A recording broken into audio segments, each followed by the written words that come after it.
Hey everyone, welcome back to another video. Today we'll be discussing how you can delete payee on the Metro Bank app.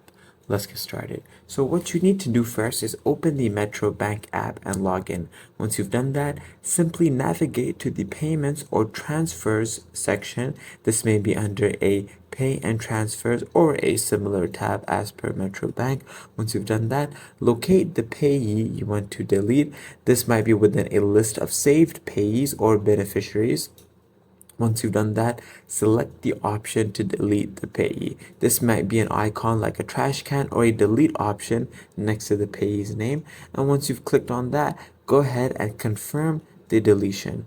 The app may ask you to confirm that you want to remove the payee, and once you follow these steps, the payee should be removed from your list and you won't be able to send payments to them using the Metro Bank app. I hope this video was helpful. Thanks for watching.